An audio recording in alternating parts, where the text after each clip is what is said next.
What if enlightenment is true? Not in imagination, not in exaggeration, but not some strange state of trance, but reality. And what if not only there is a state of enlightenment, but it's possible for us, like this as we are, with our little bad habits and bad thoughts and incapacities? What if it's possible? What if it's possible to really make steps, real steps in that direction? You see, human existence as it is, it will end most probably with disease or accident, being old probably, and dying for sure. And whatever we have and we gain is lost in the end. And all this glorious complexity of being a human being, and all the intelligence and harmony and beauty and art, it wouldn't make much sense if that is everything. And what if there is something more? And what if that something more is accessible? In pretty much all spiritual traditions we find a concept or another of enlightenment. Satori, Nirvana, the revelation of the Self, Atman, enlightenment in Christ, the dissolving of the nafs in Fana, in Islam, in Sufism. Certain measures of dvekut in the Jewish tradition and the Hasidic tradition. So there's a lot of testimonies, and it's my personal passion to read and study probably more than 100 biographies of masters of all these different traditions. And the accounts are very reliable and very touching. And they are in contact with spirit, which they call in different names, and have different levels of realization of that spirit, with form, without form, as existence, as nirvana, as non-existence, as God, you name it. But the testimony of their life is extraordinary. Not just what they describe as the experience of the enlightenment, but the testimony of their lives. There was an important research by Professor Andy Newberg and Professor Bain. They checked 9 enlightened Buddhist monks and around a similar number, 9 or 10 Christian nuns, all of them attaining at will, after some meditation or prayer, that state of enlightenment. They put them in PET scan as soon as they entered. And it's interesting to see that whether you're a Buddhist or a Christian, your brain is just about the same. Your brain on enlightenment is just about the same. And the different areas in the brain in charge of time, space, what's in the body, outside of the body, they have all been disabled. The attention is very firm, and the higher cortex with great creativity is out there. And what Professor Newberg says is that basically the brain has no choice but to see itself as beyond space, beyond time, beyond individuality, what's inside and outside of the skin that also goes out, beyond individuality, one and united with all things. So whatever it is that subjectively Christian nuns and Buddhist monks, and we can generalize that to all different traditions, people experience, indeed it does represent itself in the brain. And there were many other research done. Dr. Travis with the Transcendental Meditation, and Sarah Lazar, how the brain grows when we meditate, and so forth. There's a lot of research on that. So the metaphysics of yoga says the following: consciousness, or the spirit, is continuously limited. It enters a kind of state of trance by the constant mental agitation. So our essential consciousness, our essential nature, is continuously bombarded by the thoughts. Yeah, you noticed we cannot just stop the mind without some previous spiritual preparation. And that constant flow of the thoughts creates the belief, repeated belief of the fact that we are limited, we're limited. Every thought has an essence, like it has an explicit thought, I'm going to the market to buy food, but it also has an implicit thought, I am only this body, I am not the road, I am not the driver, I am not, and I am this, and I'm concerned about this, and all those thoughts, the stream of thoughts, creates a belief in our limitation. We continuously believe ourselves to be this body, this mind, and our past, our future, and so forth. And that stream of agitation prevents us from seeing who we are, prevents us from seeing the pure observer, the pure consciousness which is looking at this all the time. Now, if you stop the stream of thoughts, and one of the ways in yoga, there are many ways, one of the ways in yoga is you just focus on one object. Take a pen, take a mantra, take a point in your body, take your breath, but stay one-pointed. One point and nothing else. Is it easy to do? No. Is it possible? Absolutely. Training the mind to stay one-pointed, that one-pointed mind will not allow this process of trance, of the constant stream of thoughts, to make us believe that we are something that we're not. And what you will notice after 20-30 seconds of staying one-pointed on one object, a mantra, your breath, your forehead, an external object, a tree, but one-pointed, that there is a tremendous emotional relief. You feel immediately silent and a very refined form of happiness and detachment, extremely light. 20 seconds, 30 seconds, not more. That is the beginning. This is what is called the supramental, is the first mountain base on the way to enlightenment. Now, if you keep this long enough, 5, 10, 15, 20 minutes of just concentrating, you can concentrate on a pen. It doesn't matter. You stay one-pointed on a pen. Nothing else. 20 minutes. Then the consciousness will expand so much, and this feeling of limitation will dissolve to such a degree, you will enter what is called in yoga Samadhi. Sama, same T light, same light. You will enter a state of unity with the universe. Star Wars, not Star Wars, possible for everyone. You can see, for example, Lord Tennyson, which you probably never heard about because you live in the 21st century. But if you would live in the 19th century, he was very famous. He was the poet of the Queen. And he says, and I will read, a kind of waking trance I had frequently, quite from boyhood, when I have been all alone, all at once, as it were, from the... he would repeat his name, Lord Tennyson, or Alfred. I guess before when he was a boy, he was Alfred and not Lord Tennyson. All at once, as it were, out of the intensity of the consciousness of individuality, of his consciousness for himself, the individuality itself, he basically became one-pointed, focusing on himself. The individuality itself seemed to dissolve and fade away into a boundless being. And it's important, he says, and this was not a confused state, but the clearest, the surest of the sure, utterly beyond words, where death was almost a laughable impossibility. The loss of personality, if so it were, seemed not as extinction, but as the only true life. And he continues, there is no delusion in the matter. It is not a nebulous ecstasy, but a state of transcendent wonder associated with absolute clearness of the mind. And from there, his glorious poetry, very, very beautiful, very inspiring poetry, appeared.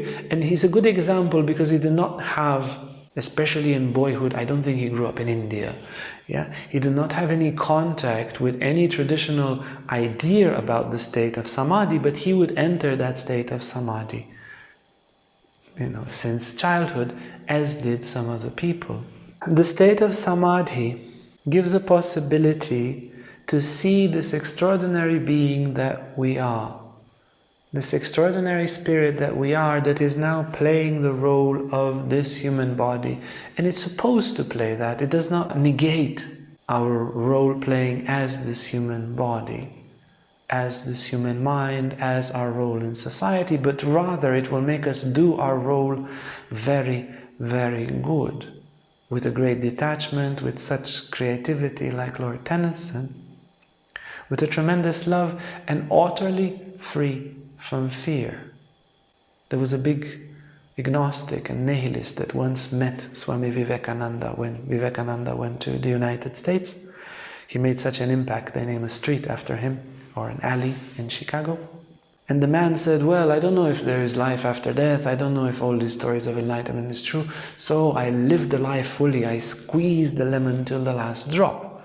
And Vivekananda says, this is exactly what I do. I live life at its fullest because I do not fear, and I do not fear death. And I live life at its fullest because I live in a perfect state of peace. This is life, it's not a negating of this world. Now, the state of Samadhi will expand, like Lord Tennyson described. It's like we have the supramental that I described, the mind stops and you go into this profound relaxation and emotional relief. Above that, we have the state of Samadhi. What Lord Tennyson describes is called Sarvikalpa Samadhi. It's Samadhi with seed. So there is a universe appearing in all sorts of forms and so forth. But above that, there is a higher form of Samadhi called Nirvikalpa. So without vikalpas, without form, nir is without, where all that remains is the consciousness that observes the entire universe, the screen. And the screen is bright and luminous and transcendental. Pure, pure, pure, pure consciousness. Yeah, Abhinavagupta says in Tantra Loka, this is the thing to be discovered. Pure consciousness, the pure observer. So in Nirvikalpa Samadhi, the objects disappear, and this is also called or named in Tantra and in Yoga, the revelation of the self. And then one discovers his being as pure consciousness. Time exists in consciousness. Time stands, consciousness is first, and then time, and then space, and then objects. And the very same consciousness that is perceiving now is that very consciousness that existed and still exists beyond time and space. You see, consciousness can be used as a metaphor like water. Now we have the water of consciousness mixed with the Coca-Cola of objects and the milk of our own thoughts. And it creates a big puddle there, which is sometimes full of suffering, sometimes full of joy. But it's still the same pure water that is the background of there mixed with the Coca-Cola and the milk. What happens in Nirvikalpa Samadhi, there's no Coca-Cola and there's no milk. There are no objects of the world, no objects of the senses, and no thoughts at all. In the state of Nirvikalpa Samadhi, when people were checked by physicians, as was the great Ramakrishna and many others, very often the body would look like a corpse. Often the heartbeat would stop. You could put a finger in their eye, there would be no reflexes. And they could stay in that state sometimes for days. And there are many, all sorts of extraordinary testimonies as such. So this stands as a higher state, and normally returning from there, all the impure and negative tendencies of the being disappear, and one gradually identifies oneself as this gigantic, at times formless, at times with form, spirit.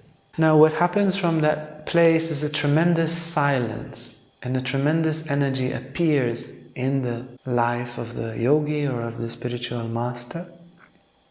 And they continue to radiate selflessly this love, this power, this silence, this peace, this power of realization to all the people around. And there are many testimonies, and I had the opportunity quite sometimes for myself to be in the presence of such beings, and it's overwhelming. Even just to be in the same building, even from a distance, You feel you are entering into some condensed and extraordinary energy field. So this is somehow the state of enlightenment, Nirvikalpa Samadhi, but if we look, for example, at the Shiva Sutra, it is said that this state, or the state of yoga that's described there, the state of union, comes and goes. Yeah, in the chapter of Anavapaya, the path of the individual, this is mentioned in the Shiva Sutra. So having here and there the state of enlightenment does not make you enlightened yet. Yeah, so Alfred Tennyson, Lord Tennyson, was not necessarily a fully enlightened being. He was a person that experienced frequently these states of samadhi. But when these states become predominant and they are there almost all the time, then we would say this is indeed an enlightened being. And this is even not yet the highest level. After that, the state of enlightenment purifies any tendency, even the slightest, that would take us out of the state of enlightenment. And when that happens, the state of spiritual liberation, or Jivan Mukta, appears. This is, in the Tantric tradition, the ultimate goal, as in different traditions.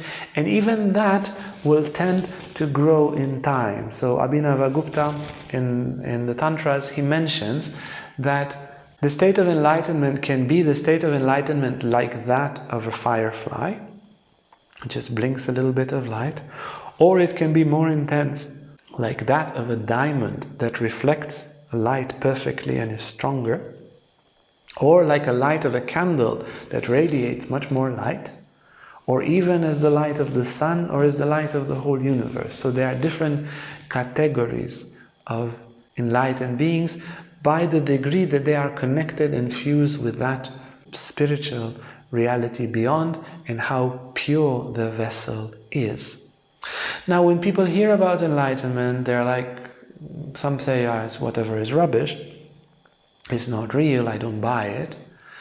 Others, they might say, yeah, it sounds amazing, but the people are extraordinary, I'm not extraordinary, I can never do that. But in reality, if you want it enough, and you need to really, really want it, then it's possible. By cultivating wanting it. You want to want it. You have aspiration to grow in aspiration.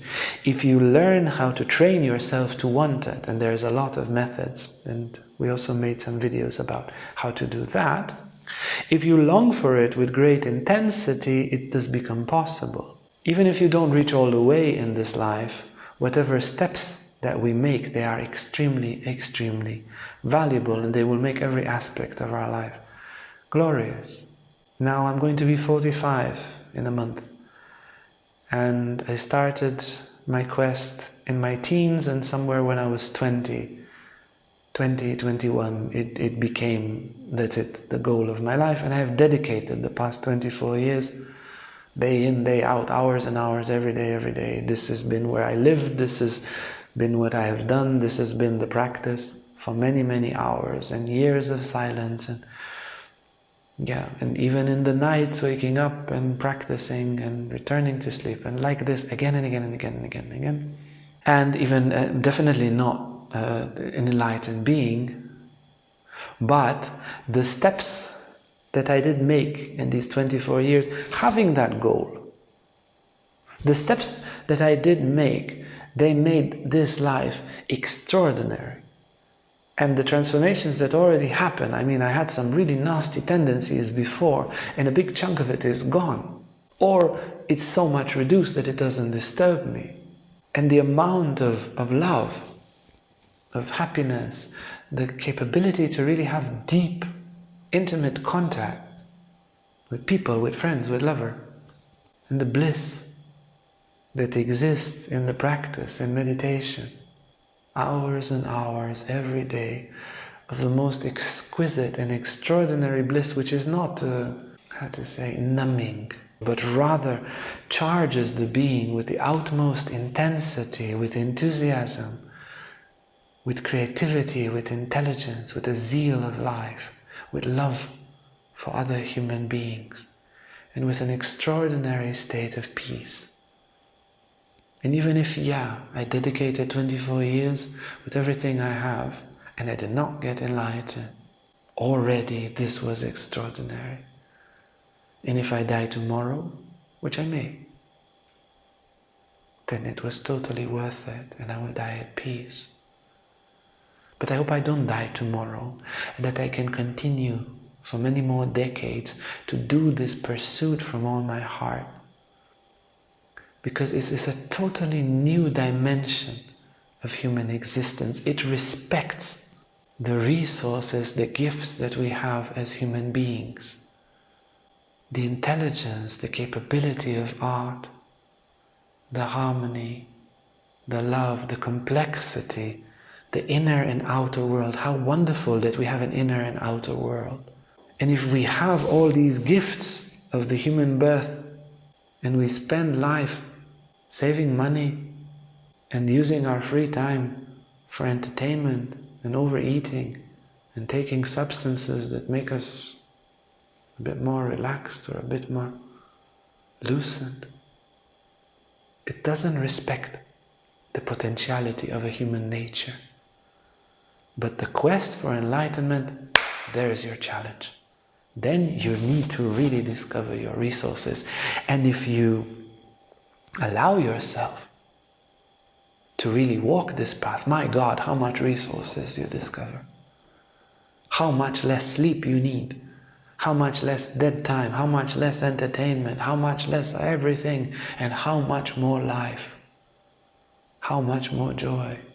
How much more richness. Richness of the heart to share with others. It's limitless what you discover, but you need to have your goal straight in order to discover all these resources. It is said in the Islamic tradition, if you want your chariot to go straight, connect it to a faraway star. Very true. Is enlightenment possible for us in this life? Yes. For sure it's possible to make really serious steps. And for sure these steps will be absolutely of the greatest meaning. And it just feels, okay, now I understand why I'm human. Because this makes sense. Why did I receive this gift? Because I can use it for this. I can use it for this extraordinary quest which requires my everything. How I eat, how I sleep, how I am as a lover, how I am as a friend, how I am professionally, what do I think about, what do I feel, how do I breathe, how do I take care of my body, what's my body posture, what do I do with my free time, how do I dream, everything. You need to put it all in for enlightenment.